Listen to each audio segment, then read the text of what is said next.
नमस्कार दोस्तों, एक बार फिर से स्वागत है मेरे यूट्यूब चैनल पे। इस वीडियो में हम लोग विज्ञान से संबंधित जितने भी महत्वपूर्ण प्रश्न हैं उन प्रश्नों को देखेंगे जो आपके एग्जाम हॉल में सीधे तौर पे आते हैं। तो पहले प्रश्न पर बढ़ते हैं। आँख का कौन सा भाग आँख के रंग का निर्धारण करता है? तो वो भाग होता है आइरस, जिसको परितारिका भी हम लोग कहते हैं। सेकंड क्वेश्चन है, ऊंचाई बढ़ने से वायुमंडलीय दाब पर क्या प्रभाव पड़ता है? तो वायुमंडलीय दाब क्या हो जाता है? घट जाता है। ये आपको ध्यान में रखना है।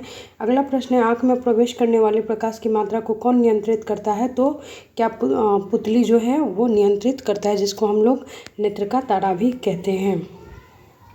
अगला प्रश्न है, कौन से यंत्र ध्वनि ऊर्जा को विद्युत ऊर्जा में बदलती है? तो वो होता है माइक्रोफोन, जिसका आविष्कार किसने किया था? एमिल बर्लिनर ने किया था।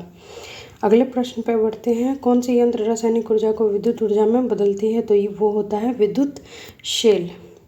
गिरगिट का रंग क्यों बदलता है? तो गर्मी सहन के लिए वो रंग क्या बदलते रहते हैं, ये आपको ध्यान में रखना है। अगला प्रश्न है, गैसों के प्रसरण के 3 उदाहरण दे। तो गैस के प्रसरण का 3 उदाहरण पूछा जा रहा है। तो खाने की सुगंध यहाँ हो सकता है, अगरबत्ती की खुशबू हो सकती है और इत्र की महक हो सकती है। तो ये वो गैस का प्रसरण रूप होता है। अगला प्रश्न है, विद्युत मोटर, टेलीफोन, टेलीग्राफ और विद्युत घंटे विद्युत धारा के किस प्रवाह पर कार्य करते हैं? तो ये सभी चुंबकीय प्रभाव के कारण कार्य करते हैं, ये आपको ध्यान में रखना है। अगला प्रश्न है, तिल की बूंद पानी पर क्यों फैल जाती है? तो जल का जो पृष्ठ तनाव होता है वो अधिक होता है, इसी कारण वो क्या होता है? फैल जाता है। अगला प्रश्न है, द्रव की बूंद किस वजह से गोलाकार होती है? तो वो भी पृष्ठ तनाव के कारण ही गोलाकार होती है। अगला प्रश्न है, धातु की शुद्धता का निर्धारण किसकी सहायता से होता है? तो ये आर्किमिडीज का सिद्धांत जो होता है उसके कारण होता है, ये आपको ध्यान में रखना है। अगला प्रश्न है, परमाणु विखंडन की प्रतिक्रिया के दौरान उत्पन्न ऊर्जा का प्रयोग किया जाता है। तो किस चीज़ में किया जाता है? विद्युत बनाने में। अगले प्रश्न पर बढ़ते हैं, पहाड़ों पर जल कम तापमान पर क्यों उबलता है? तो वायुदाब जो होता है वहाँ पे, तो वहाँ कम होता है, इसी कारण वहाँ पे क्या होता है? जल उबलते रहता है। अगला प्रश्न है, फ्यूज तार एक पतला तार होता है जो मिश्र धातु का बना होता है। तो वो क्या होता है? टीन एवं सीसा का बना होता है। अगले प्रश्न पर पढ़ते हैं, बादल वायुमंडल में कैसे तैरते हैं? तो अल्प घनत्व के कारण तैरते हैं। क्यों तैरते हैं? तो ये अल्प घनत्व होता है, वहाँ पे कम घनत्व होता है, जिसके कारण वो क्या होता है? तैरते रहता है। अगला प्रश्न है, मात्र 2 ऊतक कौन से हैं जो खून के ऑक्सीजन प्राप्त नहीं करते? तो नाखून और कॉर्निया शरीर का ऐसा भाग है जो खून में ऑक्सीजन प्राप्त नहीं करते हैं। अगले प्रश्न पे बढ़ते हैं, मानव शरीर में सबसे छोटी हड्डी कौन सी है? तो ये होती है स्टेपेज।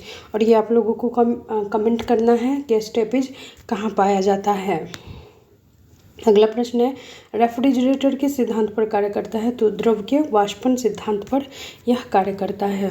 फिर है, लोलक की कलाविधि किस पर निर्भर करता है? तो ये लंबाई के आधार पर वो निर्भर करता है।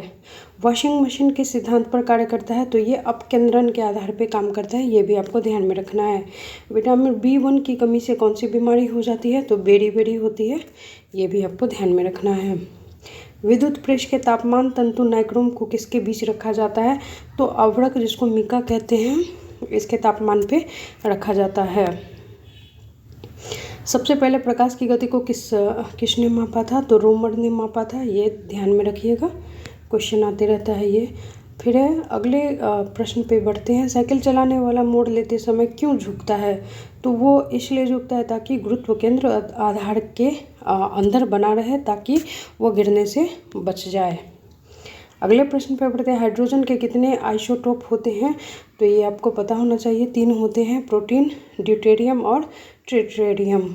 तो ये महत्वपूर्ण प्रश्न थे जो कि विज्ञान से लिए गए थे, और जो भी आप एग्ज़ाम देने जा रहे हैं तो इसमें ये सीधे तौर पे वहाँ से प्रश्न पूछे जाते हैं। आई होप ये जो वीडियो है आपके लिए हेल्पफुल हो, और जो भी ज़रूरतमंद है उनको शेयर ज़रूर कर दीजिएगा।